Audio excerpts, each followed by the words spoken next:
Hello everyone, this is part 9 of What If Naruto Was in the 7 Ninja Swordsman, and I hope you guys enjoy this video and to like, to subscribe, to share, and check out the playlist, to see more comment down below.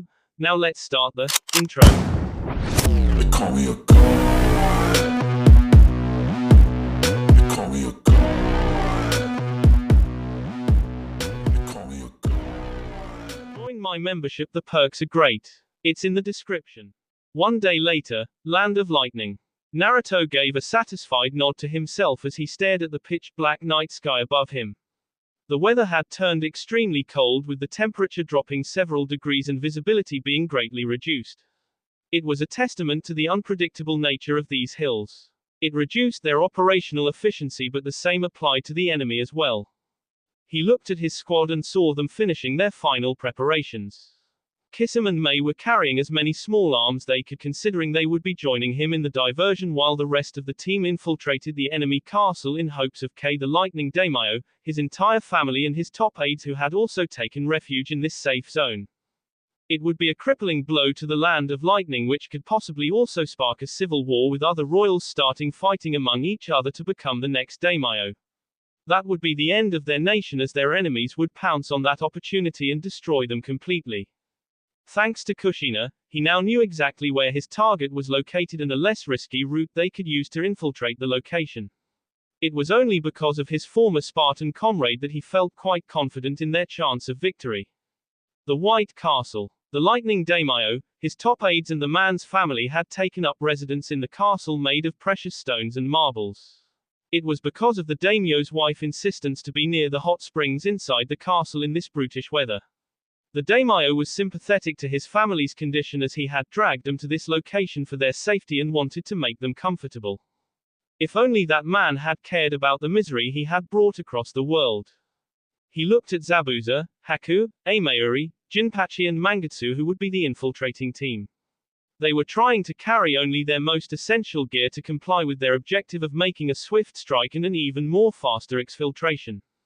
The commander walked towards the Mizukage's son, an action that was noticed by the younger boy, who straightened up and gave him a confident smile. Naruto saw broad and growing loyalty for himself in those eyes ever since Mangetsu learned what the commander had done to save his life. The same admiring gaze reminding him of another boy he had known once. He beckoned the Hozuki heir to follow him as they both stepped outside the cave, which had become the base of operations of their squad. "How is your shoulder?" asked Naruto. "Much better. I am fit for duty, Commander," came the confident reply, earning a nod from the lone Namikaze. "Lead your team well. They will be counting on you," advised Naruto, earning a hesitant look from the younger ninja. "I still think you should choose someone else," whispered Mangetsu, which made Naruto smile a little. "Have faith in yourself. You know what's at stake and you value the life of your comrades. Trust your instincts," reassured Naruto as he gently patted the boy's shoulder. "How do you decide what is the right choice, Commander?"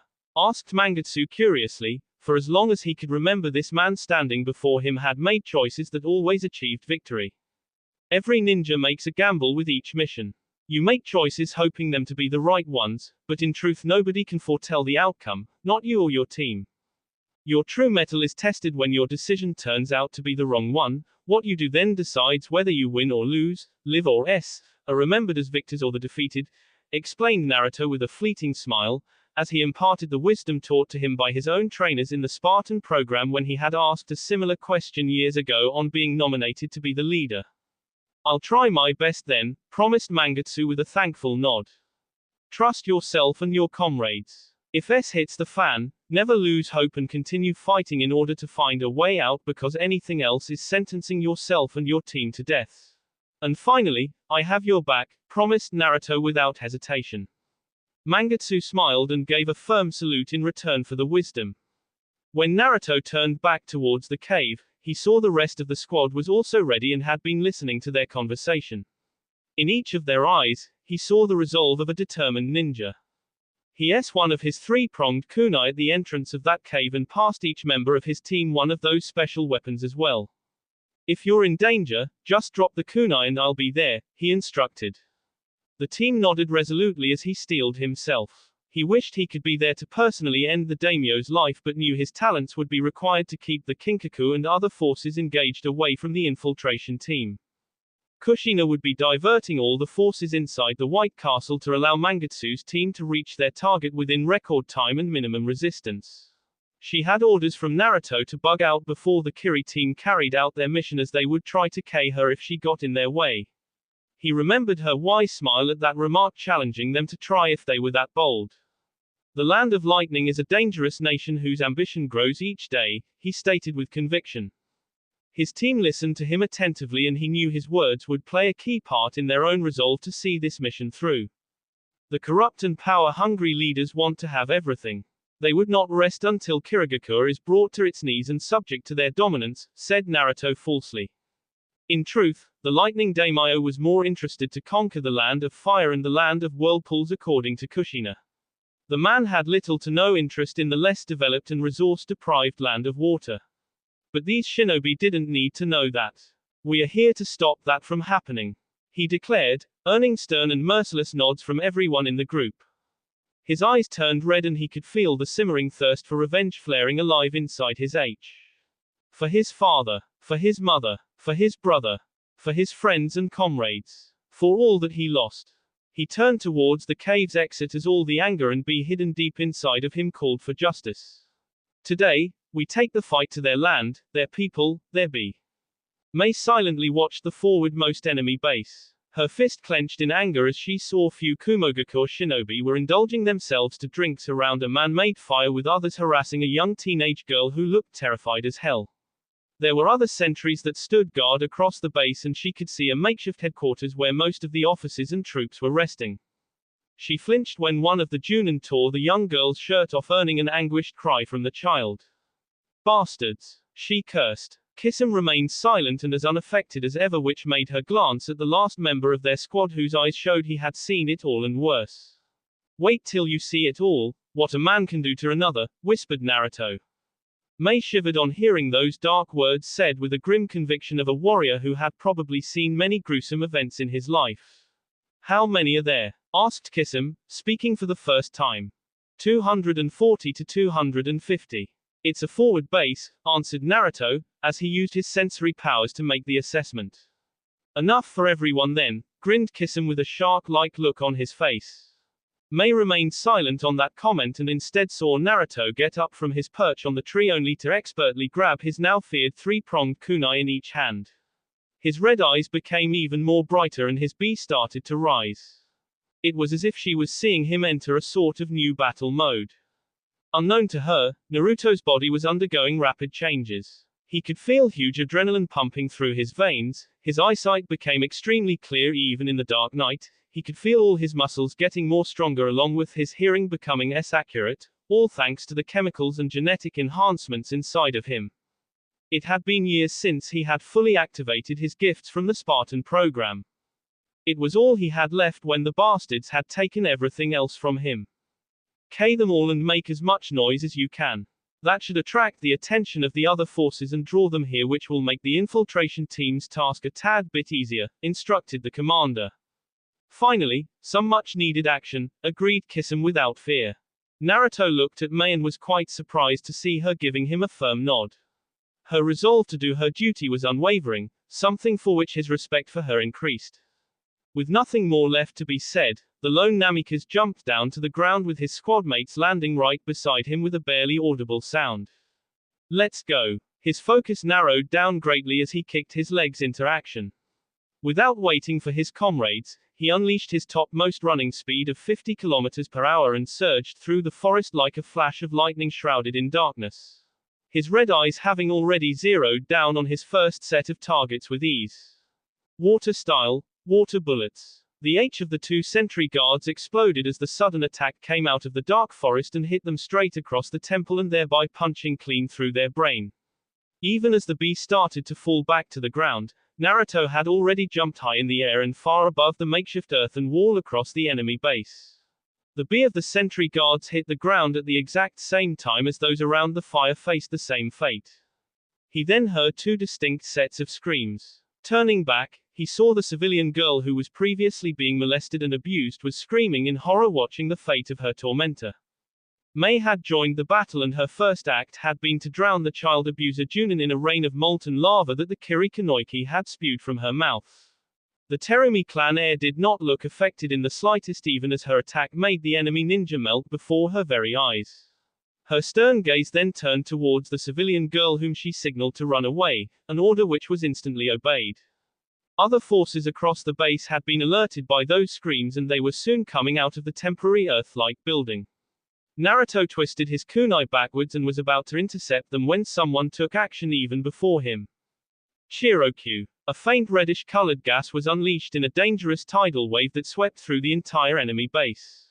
At first, Naruto thought it to be smoke deployed as a diversion but was quite shocked when he saw all of the enemy troops getting caught in the gas storm.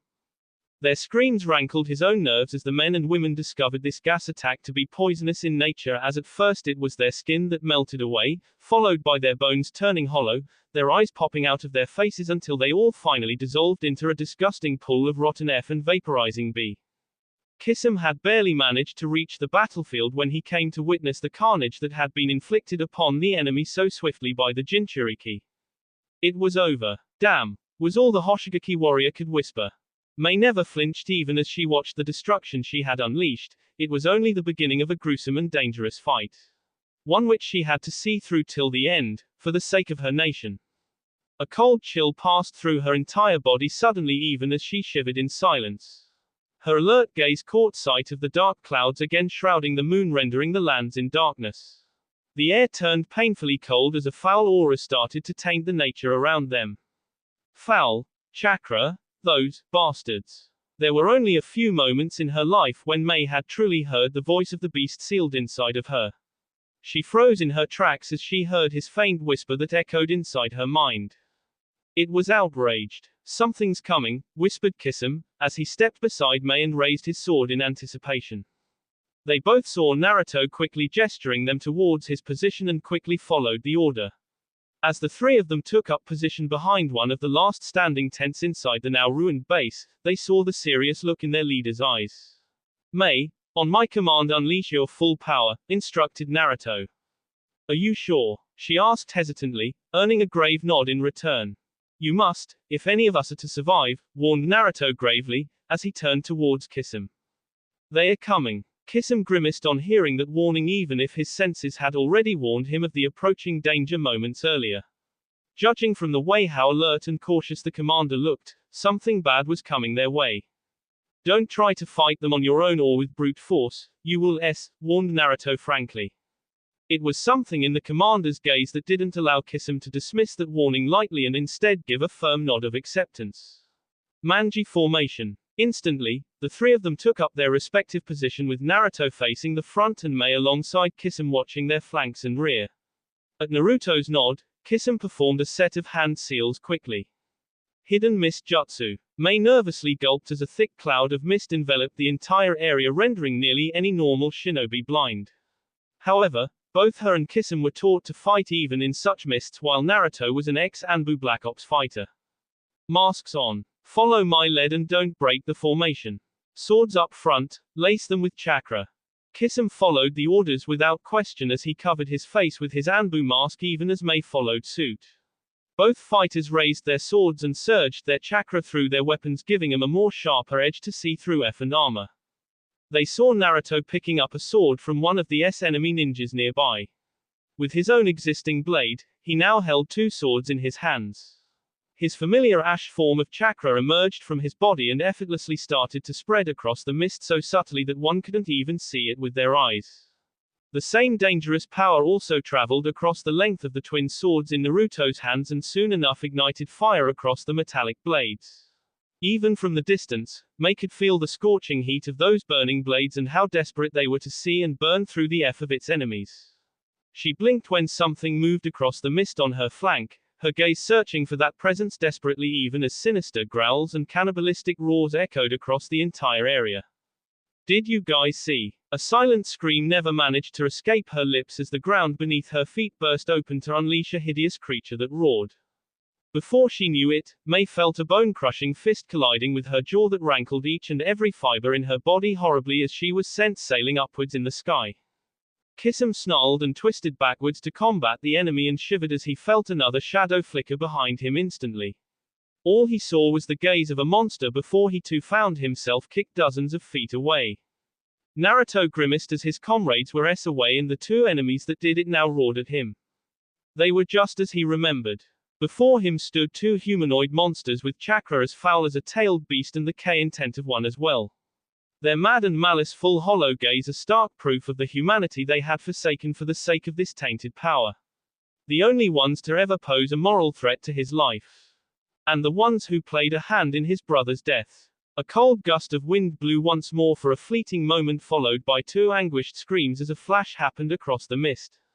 The foul chakra started to fade as the corrupted twin enemies glanced back in the direction of the shadow that flew by them just a brief flicker before. Their eyes widened in shock when they saw a pair of familiar and haunting red eyes staring at them hatefully from behind that masked face. Spartan. They fell to the dirt with that last whisper as the wound across their sea spread fire across their entire hideous form, turning them into charred meat in a flash. Naruto felt his fist shaking with uncontrollable glee as the mist in the area was forcefully dissipated by powerful winds. The skies were shrouded completely by dark clouds, rendering the earth into eternal darkness. In that nothingness, he saw 6 pair of red eyes emerging from the forest all around the ruined enemy base. The creatures were humanoid in form and their entire body was covered in malicious and foul chakra. Their menacing number of tails swirling behind their respective backs a stark proof of each of their individual power. The demonic eyes having lost all humanity and the gaping maws hungry to devour their prey to its bone. May coughed up even as she tried to pick herself back up on her feet after that brutal and sudden attack on her. Even now, her head was spinning and her vision was blurry. Her jaw felt as if someone had set it on fire.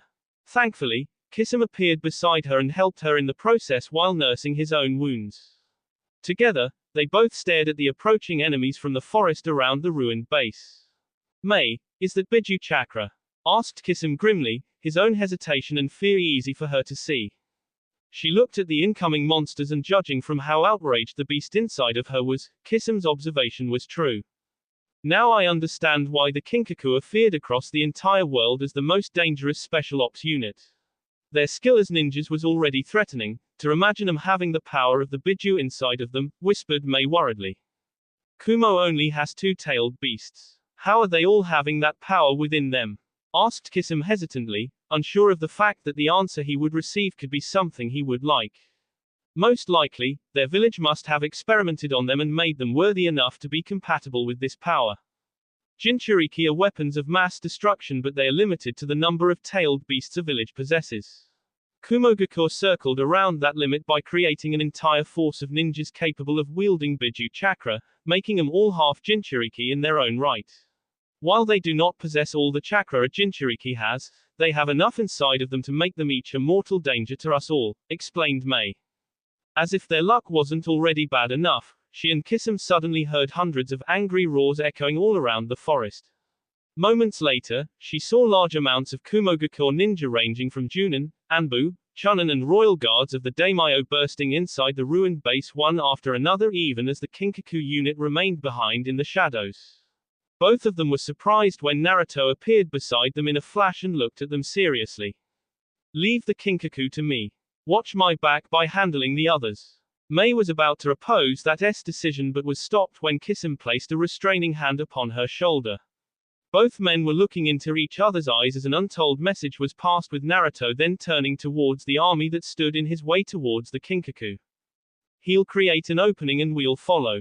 Understood? Asked Kisum with a calm expression. Very well, she agreed reluctantly. Naruto narrowed his gaze when he felt Kisum unleash his entire K-intent, making dozens of enemies take several steps backwards in fear. Their morale was further crushed when foul red-colored chakra started covering May's entire body until 2 large tails reared their menacing visage from her back. Her green eyes turned a shade more darker, giving her a demon-like appearance in the darkness, her hair flowed freely in the air and her features became more cannibalistic. He looked back at the front and straight in the direction of the Kinkaku force waiting in the shadows. He was pleased to see them emerging from the rear and march towards the front after Mei's reveal. But they were stopped in their tracks when the ground beneath their feet started shaking alarmingly. The air became more heavier and foul, making it difficult to breathe, and every warrior felt a crushing bee invade all around them. Now, Mei watched Naruto disappear in a flash before he suddenly appeared high in the air above the first ranks of the enemy forces. She remembered him spreading his dark chakra across the entire area even before the fight began. Ash release, particle annihilation. Bone-chilling screaming erupted among the frontline enemy units as a raging inferno was suddenly produced all around them, courtesy of the hidden and twisted chakra igniting itself on its master's behest. Even as 6 men and women burned to death, spreading chaos and fear among the enemy ranks, the carnage was far from over. Naruto quickly performed the tiger, dog and rat seals without hesitation. Zanshu Bunshin, after-image clones. He landed back on the ground, now surrounded by a dozen lookalikes of him, and together they stormed through the disarrayed enemy ranks. Adrenaline pumped through his veins at an alarming rate as time itself seemed to have slowed down. The first opponent barely noticed him before his H was knocked off from his B. His clones charged in alongside him, creating chaos among the enemy ranks. Using that to his advantage, he decided to unleash the ability he was feared for. The captain of the daimyo's royal guard saw this enemy appearing at multiple locations, striking down so many of his men one after another. All his troops ever saw was a last yellow flash before they met their end. The fewest enough tried to take this demon down by blowing themselves up in the dying moments, but the enemy had already disappeared by that time, leaving behind an after-image clone that harmlessly absorbed the S attacks while its master moved to a different target. Naruto ducked in order to avoid a horizontal S of a sword from decapitating him, even as another twin set of enemies tried to sweep his legs out. They howled in pain when their legs crashed against his own, only to feel their own bones get crushed against his genetically enhanced ones. The last thing they saw was the red-eyed masked demon plunging his flaming swords into their skulls. In less than a minute, the captain of the daimyo's royal guard saw more than half of his men decay, with the rest falling back, creating the risk of a full-scale retreat. Realizing the impending debacle, the captain used a quick shunshin and appeared right between the dangerous enemy who was about to another one of his men. Steel clashed against steel as their swords met in fiery clash. Fire raged against lightning as the two opposing elemental chakra powering each of those weapons raged for dominance. "What are you?" he asked furiously, for this man was no ordinary shinobi. His eyes widened when the dreaded ash-like energy again erupted from the blonde demon's B and rained down directly over him and those fighters nearby. "Death," answered the monster. Once again another group of men, including the daimyo's royal guard's leader, screamed as the ash-like chakra shrouding them ignited, setting them all on fire. Even as the enemy soldiers collapsed to the ground writhing in agony and their impending death, Naruto marched forward. His eyes fixed upon a group of monsters that stared back at him with equal hatred in their own eyes. He stepped before them, finally covered in the B of their fellow countrymen and his flaming swords etching for more carnage. From the corner of his eyes, he saw more and more shinobi forces converging towards their location from all around the forest, but also witnessed Mei along with Kisame move together in order to intercept them. He smiled a little on seeing that, as it was a stark proof of their trust in him to deal with the Kinkaku and their obedience to follow his orders to the core. The last Spartan. Cold red eyes of his glared at that familiar voice as the tall and muscular blonde man walked forward to join the battle. He was wearing a standard Kumogakure flak jacket that was black on the edges and wore it over a purple, high-collared sleeveless uniform. A purple-colored headband of his village protected his forehead, and similar-colored wristbands could be seen upon his hands. His right arm had the word, gold, etched into his skin permanently. He carried with him one of the most powerful weapons of their world, one said to have been used by the Sage of Six Paths himself. The Bashosen. "Kinkaku," whispered Naruto with barely constrained hatred. The leader of Kumogakure's most elite Black Ops unit grinned at him savagely, even as he wickedly glanced at the carnage Naruto had left in his path. "We thought you committed S after your village announced that story after your pathetic defeat at our hands all those years ago," mocked Kinkaku, even as he lifted his prized war fan above his shoulder. "I will not S until I K every last one of you," promised Naruto without hesitation. Kinkaku laughed as he patted one of his special ops soldiers beside him while pointing at Naruto. "Now that's a real monster. They don't make more like us anymore, commented Kinkaku proudly. Then you won't mind if I make you all disappear, answered Naruto with a cold smirk of his own.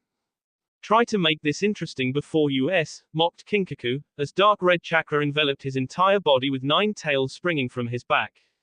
Naruto twisted his swords till he was holding them completely backwards even as his ash-like chakra hovered all around him. Those cold red eyes of his saw Kinkaku and his entire force unleash their full power as they charged at him. He remembered that fateful night and the cold sea of his friends, his comrades, his men, and his brother. The ground shook as he charged forth at the approaching enemies without any fear in his heart. The fateful battle had finally arrived. The White Castle. Mangetsu and his team silently ran within the shadows of the royal castle in order to conceal their movements. Their task became a tad bit easier with majority of the forces from this castle and the ones nearby had rushed off to stop the diversionary attack created by Naruto's team.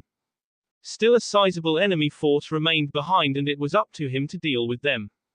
He held up a fist and made his team take an abrupt halt as a group of royal guards rushed outside of the corridor in front of them. Mangetsu barely had a moment to think before he realized they were about to take a turn straight in the direction of his team, destroying the stealth they had carefully maintained for so long. He gave the signal. A dozen water bullets were released by him which soon pierced the legs of the enemy group, making them grunt in pain as they started falling to the ground but were soon engulfed in lightning strikes being unleashed by Amayuri. He then went a step forward and pulled them all back towards Mangetsu's group where Zabuza quickly sealed the now SC into a scroll before effortlessly placing it on his hip with a savage grin. Mangetsu looked at his team and saw Amayuri had already erased the B on the carpet with her water style while Jinpachi had sealed away the now useless weapons of the enemies, leaving no trace behind of any conflict. He nodded at his comrades respectfully and earned the same gesture in return. Even as they continued the game of hide-and-seek with occasional contact with surprised enemies, Mangetsu could not help but wonder they were all working much better as a team thanks to the trust they now had in each other. A trust which one man had built in each of them through his own leadership. He never wanted to disappoint those eyes again. It was why he didn't hesitate in eliminating the Anbu detail posted outside their target's chamber. Neither did he flinch when his comrades the door open only to see the daimyo's wife trying to shield her 5 children. He heard Zabuza growl as he raised his sword, making the woman beg for mercy and the children scream in terror. He saw no mercy in Jinpachi or Amayuri's eyes. It was part of the mission. But something inside of Mangetsu hesitated as he looked into those eyes of the terrified children and the broken mother. He could only imagine their horror at being surrounded by unknown enemies, the guards and the daimyo nowhere nearby to protect them. I'll do it. He raised a single hand seal and in an instant the royal children fell unconscious. Before their mother could scream in horror, she grunted in pain and saw Mangetsu had appeared before her and his sword clean through her He touched her C as his chakra invaded her body, taking control over her entire nervous system, thereby preventing her from dying instantly. Where is your husband? Asked Mangetsu seriously, but the woman glared at him defiantly even as she groaned in agony. Her resolve however broke instantly when Amayuri threatened to throw a kunai at the woman's youngest child, a girl of 8. His guards must have taken him outside of this castle via the tunnel in the basement. That's all. I know, she whispered in a broken voice, knowing she may have just condemned her husband and leader to the same fate as hers. She looked into Mangetsu's merciless eyes and with the last of her strength, she whispered, "Please, spare my children." Mangetsu lost his grip over her C on hearing those words. She fell backwards towards her grandbed with those last words, her C turning the once white sheets red with her B. Mangetsu saw all the sleeping children getting soaked in their mother's life B and knew he would never be able to forget this night. But the mission was far from over. The children, prompted Zabuza in a cold voice, making Mangetsu clench his fists. We can do it if it's difficult for you, offered Amayuri diplomatically. Better hurry up. Reinforcements are coming, warned Jinpachi, who was now watching the door and the entire corridor. The Hozuki heir closed his eyes as he removed 5 needles from the pouch at his hip and quickly each child with it, starting with the oldest teenager to the youngest girl of 8. He saw each of them moan in their sleep before being silenced forever as the poison silently spread across their body and gave them a quick death. He looked at the 6C in front of him for a very long moment as he tried to accept what he had just done. Kami. He looked back to see Haku arriving at the doorstep only to witness the results of his action. Her eyes met his own and she didn't miss the pain and guilt burning inside of him. He had people before, men and women. But never children. The daimyo's advisors, asked Zabuza seriously, drawing Haku's attention back towards the task they had asked her to finish. It's done, answered the Yuki clan Kunoichi with a grim nod.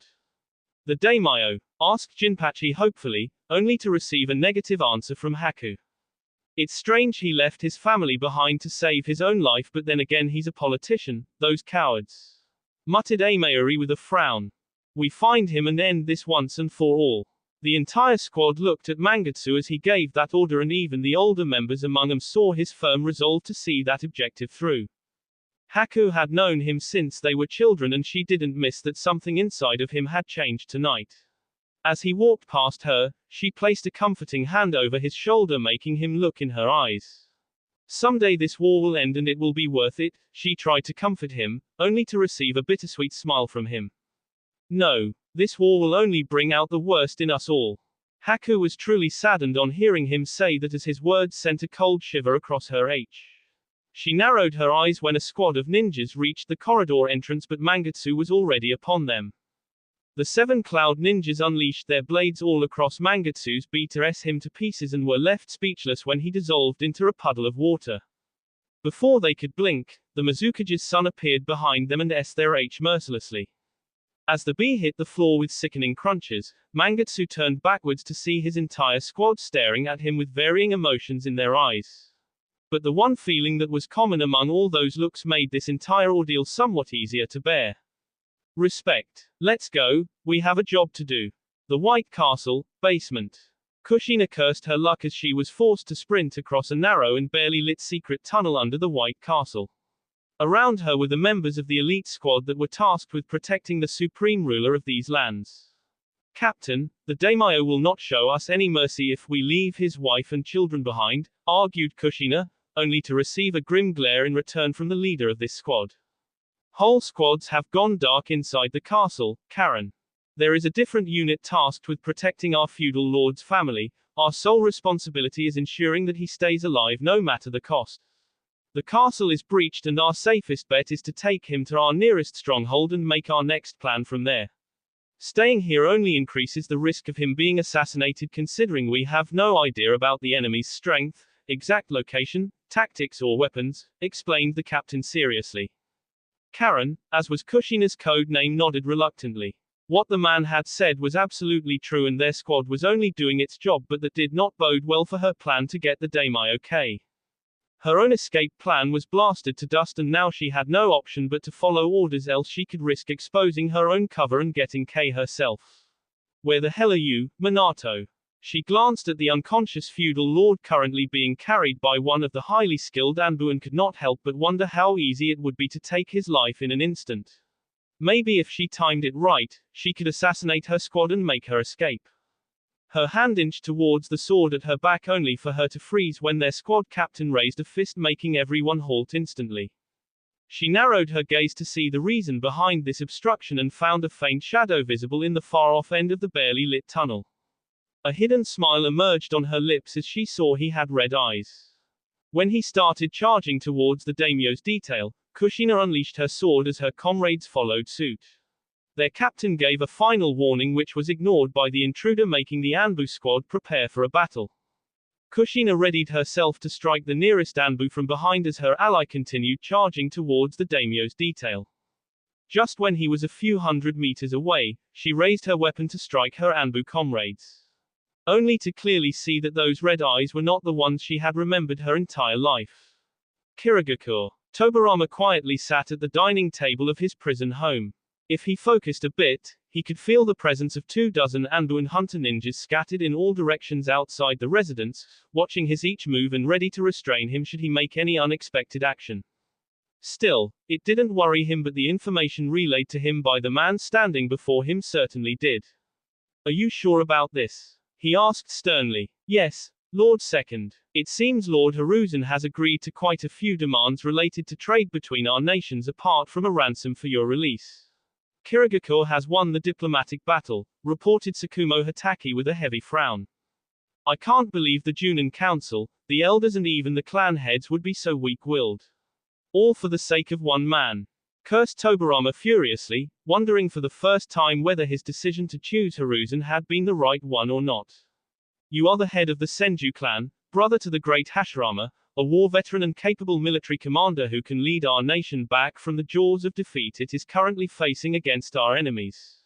The sentiment back home is quite weak, Tobarama-sama. Our losses are horrific. At this rate we will run out of ninjas before our enemy loses theirs. The people are desperate and so is the Fire Lord, explained Tsukumo patiently. Then they all have lost rationality. Saving one man at the cost of the future might win them this war, but ultimately they would lose nonetheless. Only the enemy they shall lose to will be Kirigakure, said Tobarama bitterly. It is exactly why we need you back in Konoha, no matter the cost.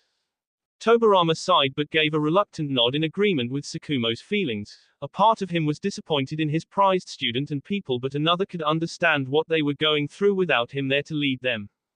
Their options were very limited to begin with. When will the transfer happen? Asked Tobarama in a resigned voice. Once the 7 ninja swordsmen are back. They will escort you back to Konoha and oversee the inking of the treaty between our nations, answered Tsukumo hesitantly. Tobarama blinked in surprise but didn't take long to understand the real reason behind such an unusual move. Usually, clan heads or professional diplomats oversaw the inking of such treaties, not the nation's most lethal soldiers. That crafty Mizukage, praised Tobarama reluctantly. My lord, asked Tsukumo in confusion. He'll send his own son who will represent not just the Hozuki clan but entire Land of Water as an important delegate. I suppose Genjutsu wants to groom both Mangetsu and Naruto to replace him in the future. Both are fine warriors but this event shall give them a diplomatic experience as well which is necessary for any future Kage.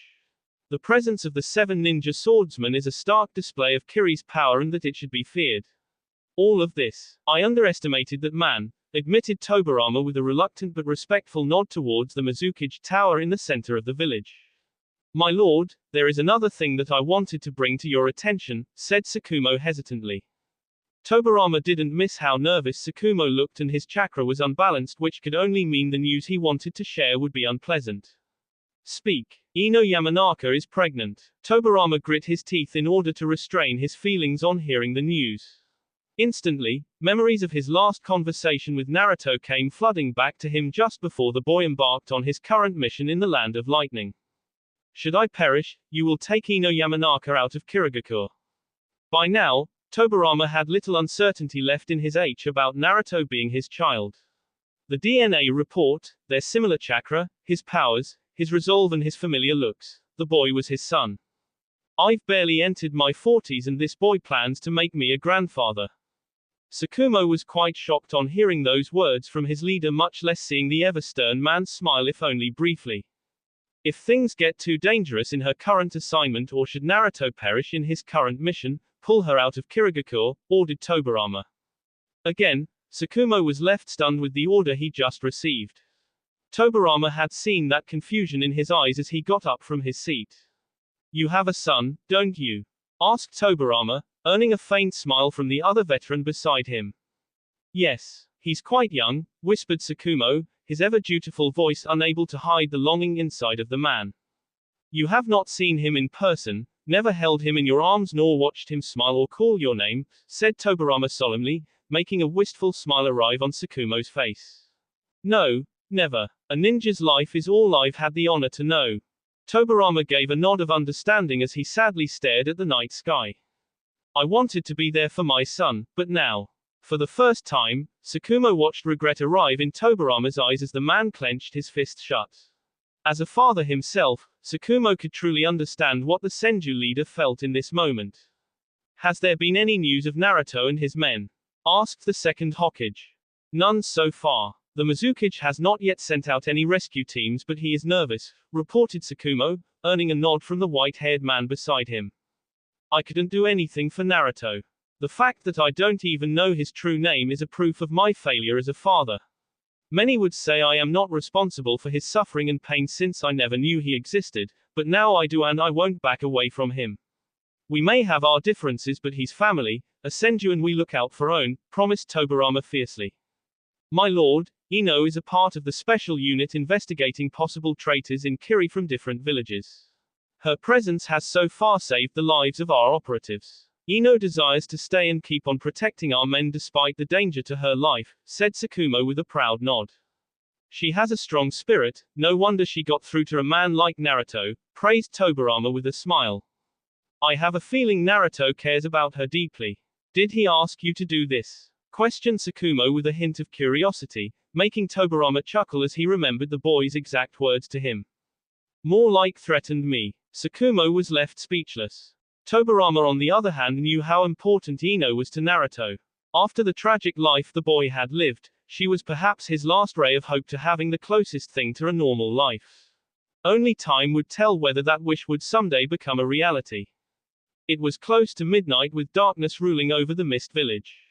4 shadows silently leapt across the rooftops rapidly, moving more and more away from the village center and directly towards one of the eastern sector districts. 3 of the group were wearing standard Anbu masks, while the last and only female member of the group was wearing the traditional mask of the Hunter Ninja Corps. Ino calmly observed the ever-silent co-investigators running alongside her. To say they were a strange bunch would be an understatement. The most experienced of their little squad was a middle-aged man with stark white hair. He went by the name Kijima and had a sadistic streak while dealing with his enemies. She could still hear the screams of his victims once they were captured on charges of treason. It was fair to say his methods were barbaric and each victim cracked in the end. The other was a young boy barely out of his teens but despite his young age, he was faster than lightning with his sword. He was one of the best trackers among the entire Anbu branch and had one of the highest successful ratio of assassination missions in the Black Ops division. While no one knew his name, fellow operatives always referred to him as Case, after his hyper-fast sword fighting style. The last member was actually a rather nice man named Hoshi. He was one of the rare few in their investigative branch who preferred a less barbaric approach towards their victims. It was strange considering he was a member of the Kaguya clan who were known to never show any mercy towards their enemies. He had a dangerous power that allowed him to create and weaponize bones of his own bee which made Ino quite wary of him. So what's our mission tonight? Your summons didn't have any information. Asked Ino, looking directly at Kijima, their squad leader. The older man glanced back at her and she didn't fail to miss the distrust and spite in his gaze. It was another trait many Kiri shinobi shared of not trusting their own comrades considering how brutal their academic system trained them to be. Naturally the mission of their unit only made their squad members and their entire branch as a whole mistrustful of any person. But Kijima took paranoia to a new level and never revealed anything to his subordinates until absolutely necessary, especially with her. Ino was vexed when the man didn't answer her question and instead lead their squad in silence for another few minutes until they reached an isolated part of the village. Her heart skipped a beat when she realized just where they had arrived. This place, said Hoshi in shock and some hesitation present in his own voice. Kase remained silent as ever but his narrowed gaze and tense posture showed he was fully alert of his surroundings. Our next target resides here, revealed Kijima in a whisper. I can't believe it. One of us, it can't be. Denied Hoshi, for what he was looking at was a highly secretive and well-protected area where many of the village's Anbu Black Ops resided along with their families. It doesn't matter what you believe. We have our orders, the Anbu commander is certain this little S is a traitor.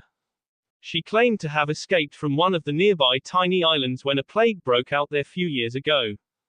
Considering that it was a time of war and there were so many damn orphans moving around across the entire nation, nobody paid too much attention to another little S entering Kurgakure as a street urchin. But unlike other rats her age in this village, she had talent and soon was able to enter the academy, going forward to become an Anbu over the years. But recently one of our other teams went to check out her background story. She claimed that her father, mother and 2 little brothers perished in the plague and she was the sole survivor. To be thorough, our teams went through the tiny island's death records over the years and found an interesting little fact, said Kijima with a vicious grin. Ino had a sinking feeling in her gut the more she heard, as it matched word by word with the backstory they had created for one of Konoha's youngest operatives working inside the Bee Mist village. You see, while the islanders confirmed that the girl lived there, the last they saw her was when she ran out into the sea in grief over her family's death and never returned. Most believed her until she showed up in Kirigakure, but I have a feeling there is something fishy here.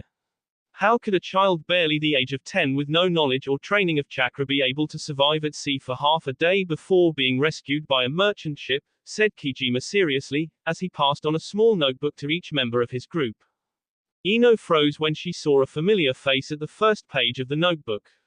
A picture of their target. Mikoto Uchiha. The evidence is circumstantial at best, argued Hoshi. Kase gently shook his head, making Hoshi refrain himself from protesting any more, much to Kijima's satisfaction. Learn from him. The Anbu commander wants to bring her in for questioning, says this girl might just lead us to more traitors, said Kijima fiercely, as he clenched his fists. What if he's wrong? It could sow further distrust among the Anbu, even spark resentment towards the village and the commander. They are a close-knit group and look out for their own, warned Ino, trying to find a solution to this desperate situation. The commander is prepared for that possibility, so is the Mizukage. Now, we have our orders. Kijima's words left little to be said after an Ino bit her lip when she saw Kase calmly fall in line while Hoshi looked conflicted but made no further protests. Reluctantly, she gave her nod of acceptance. As the squad entered the district, she saw a small puddle of water in a corner of the street. When she passed by it, a barely visible hand seal made a shadow emerge from that puddle. One bearing her face, who looked at her with a knowing gaze and disappeared into the nearby alley in an instant. She could only hope her water clone could report what she had discovered to Tsukumo as soon as possible. If Mikoto was captured and interrogated, Kiri could possibly discover how Ino herself had deceived them all by faking the lie detection tests. It could soon enough lead them to Tsukumo and every other Konoha operative based in the Land of Water. Maybe even Naruto. The thought of watching the man she loved be beaten and brutalized like the other spies she had helped catch from other villages made her nauseous.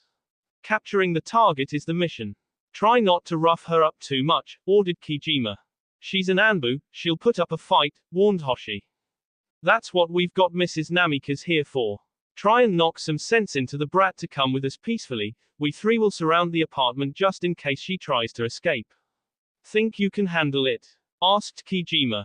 Of course, replied Ino without hesitation, earning a gruff acknowledgement from the older man. As they got closer and closer towards their target's location, one question continued to haunt Ino's heart. Protect Konoha, or a comrade, or the one I love. Land of Lightning. Fire style, Hellfire. Mei yelped in shock when the ground beneath her feet shook violently. As she fell flat on her ass, she watched nearly every enemy ninja or soldier around her meet the same fate. Whole swaths of the nearby forest were uprooted, trees were turned to ash, and it felt as if the whole mountain was coming apart. She felt a bone-crushing weight falling upon her very being that made even breathing nearly impossible. Looking at Kisum, she was surprised to see a man with as much chakra as him appeared to be in the same condition as her. The less said about the Kumogakure forces, the better. Judging from the still forms of some of the younger and much older fighters, they had probably out of shock as their hearts couldn't take this foul energy. She watched as dozens upon dozens of scorching beams of fire emerged from the very earth. It was as if they were summoned from the depths of hell to wash away the sins of the mortal world in their searing flames. Volcanic eruptions happened in dozens of places as the huge swath of flames continued to rise upward and upward until they completely disappeared among the clouds in the sky, painting them red. What is this energy? Asked Kisum with a painful grunt.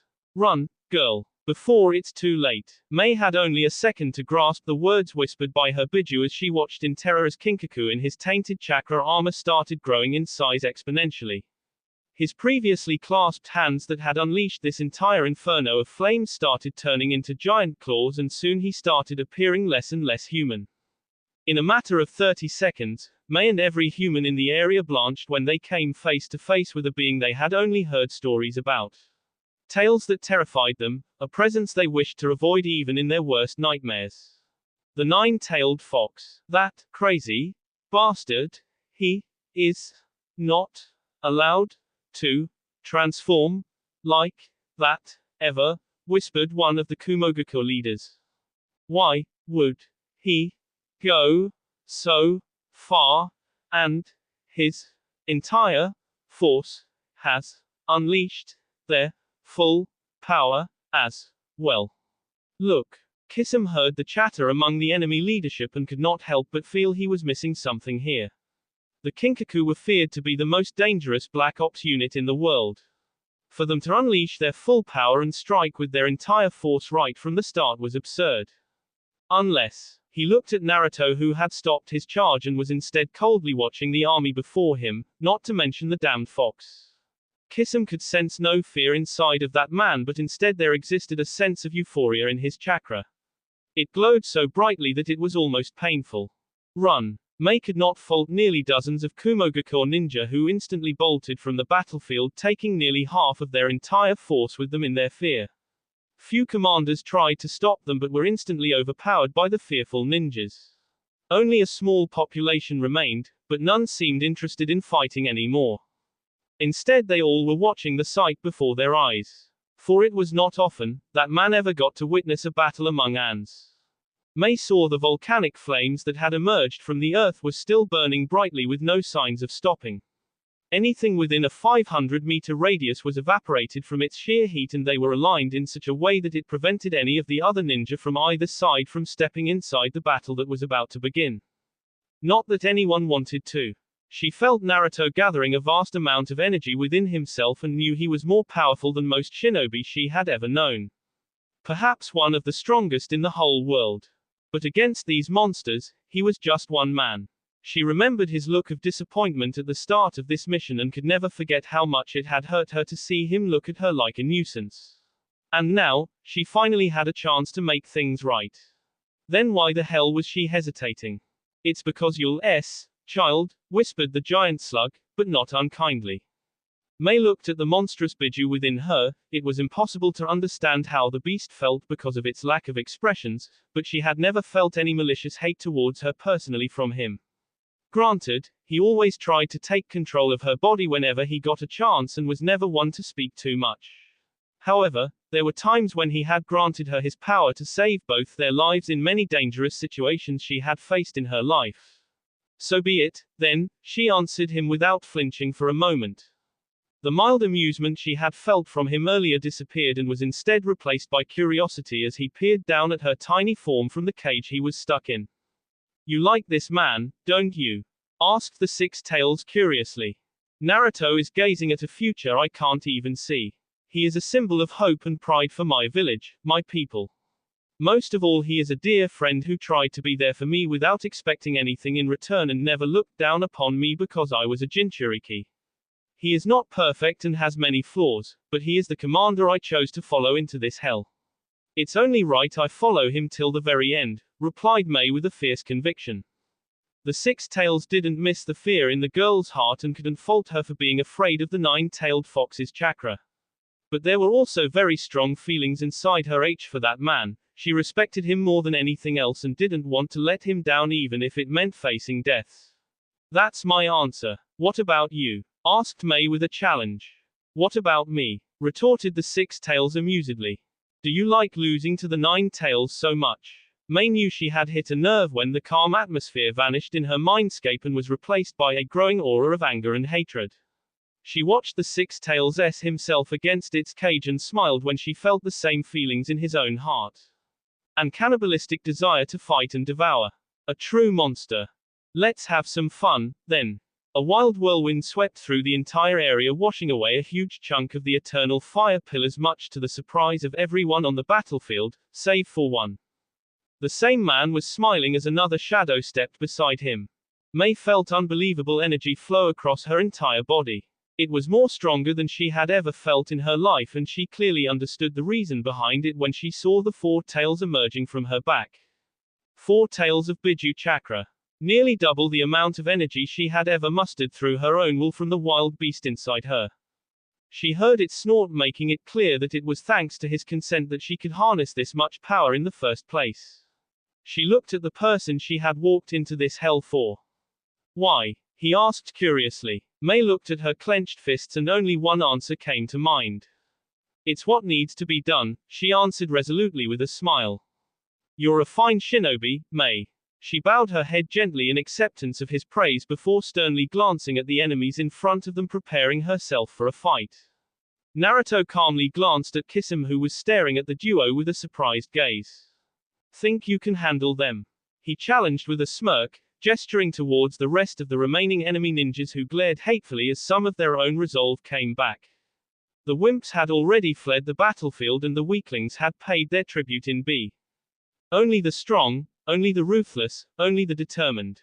Only the ninja remained. Kisame gave a bestial roar as he clasped his hands together, making his sea swell monstrously in an instant.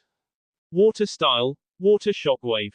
Naruto closed his eyes, ignoring the panicked and anguished screaming of the shocked Kumogakure ninjas as Kisame began his attack without warning. He felt Mei getting closer to him and could feel the bee inside of her, courtesy of the beast. What's the plan, Commander? Solo or co-ops? She asked seriously. He raised a single hand sign which made her smirk in return. Very well. His chakra is so still. It's so unfazed and constant, it's as if he's attained a sense of enlightenment that others here could not grasp. I can still feel him at my back and yet he is right beside me. Is this the power of sage chakra? The ability to become one with nature and become the all-seeing? Thought Mei in wonder, remembering the few stories she had heard of brave monks and few genius shinobi who mastered this power across human history. She had never met one in person and had stopped believing in such legends, until she met him. She could still remember the way in which this power had been used by him to save Mangetsu's life in this very mission itself. She could not stop the sense of curiosity that developed inside of her to see what more he could do with this power. 107, ha. Not bad fight, whispered Naruto, as he raised his burning swords even as dark chakra leaked from his body. Let's go with Formation D, she suggested, as the first wave of Kinkaku monsters charged at them. He nodded, making her instantly weave her hands through a complex set of seals at lightning speed. HIRUMA. Mei unleashed nearly 4 dozen green-colored liquid bullets from her mouth and launched them straight towards the incoming enemy monsters in Biju form. The Kinkaku troops growled and easily managed to dodge each of the incoming attacks through their own enhanced speed by using their tainted beast chakra inside their B. That was until the one at the front of this charge saw a small black chakra-like bullet flying secretly under the shadow of a handful of the green-colored acid-like bullets unleashed by the newly discovered Jinchuriki. Shadow Shuriken Jutsu being used to fuse two ninjutsu techniques in an instant. His thought became reality when the next second he saw a dark flash happen before his eyes. A burning and eternal pain flashed across his as he caught a glimpse of a pair of merciless dark reddish-green colored eyes. He felt himself hit the ground and tumble a few meters away. His last sight of this hellish world was to witness multiple black flashes happen across the area, followed by his entire squad meeting the same fate one after another. A moment ago, he had seen 14 Kinkaku charge at his comrades, and now there were 14 burning sea turning to ashes a flash later. What the hell had happened in those 5 seconds? It's him. How could this be? We need to flee. Demon, K. Kisame narrowed his eyes on hearing the frightened murmuring among the Kumogakure forces as they stared at Naruto's standing form as if he was the spirit of death itself. He remembered a similar fear and desire to flee from the Kumogakure ninjas in Osaka City. In fact, they had fled on the orders of the Kinkaku, who risked their lives to allow that escape. Coincidences never happen twice in the shinobi world.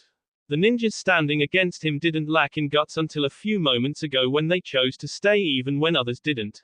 They chose to fight despite facing the risk of becoming collateral damages in the Kinkaku's fight, only to now have the fear of Kami itself spread across their hearts on seeing 14 of their nations and one of the world's most strongest warriors fall in a flash. It still came as a surprise when Kisame watched all the remaining Kumogakure ninjas before him literally vanish from the battlefield in a frenzy. He growled in frustration and chased after them, only to continue getting more and more surprised when the fleeing ninjas didn't even look back once or slow down the pace even when they were nearly at least a kilometer away from the battlefield.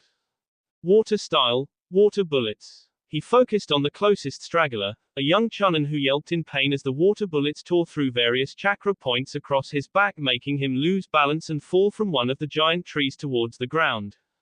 Kisum cursed when his target violently crashed through several large branches before landing with a crunching thud which was a clear evidence of several broken ribs at least. He approached the limp young boy who was occasionally twitching in pain and raised his sword above him. "Why are your people so afraid of him?" asked Kisum without mercy. "He was truly unlucky. Biju, K." Kisum blinked in shock on hearing those words spoken barely above a whisper. He instantly knelt beside the young boy and placed his hand over his sea only to share his chakra, easing the young shinobi's pain by a fraction. He looked barely in his teens, but in his heart, the boy knew his life was already over, judging from his resigned gaze. In return for the small mercy Kisum was showing, or for some other reason, the Kiri ninja saw the dying enemy shinobi struggle to speak. Spartan. Village. S. Rank. Secret. The Black Flash. The boy collapsed after whispering those words even as his lifeless eyes gazed at the hellish sky above him until Kisum closed those eyes respectfully. He looked back in the direction of the battlefield and couldn't help the distrustful frown that came across his grim face. "There is something that you are hiding from us all, Naruto." Kushina was left speechless when her own Anbu comrades turned their blades against her even as she watched the red-eyed masked man charge in the direction. She unleashed her own blade and effectively blocked the incoming swords with her own. "What the hell are you doing?" she yelled at her squad leader, only to see his lidded gaze. "Genjutsu," she cursed in silence and wonder on seeing every member of the daimyo's personal guard unit were in the same condition. Her attempt to dispel them out of their trap proved unsuccessful, which made her arrive at only one conclusion. To place Anbu Black Ops in an unbreakable genjutsu in an instant from such a distance. "There's no mistaking it," she thought worriedly, even as she jumped away from her now hostile former squad as the masked man stepped beside them. "Oh, a smart and strong one you are. To think you resisted my visual prowess," praised the masked man in a very masculine and powerful voice.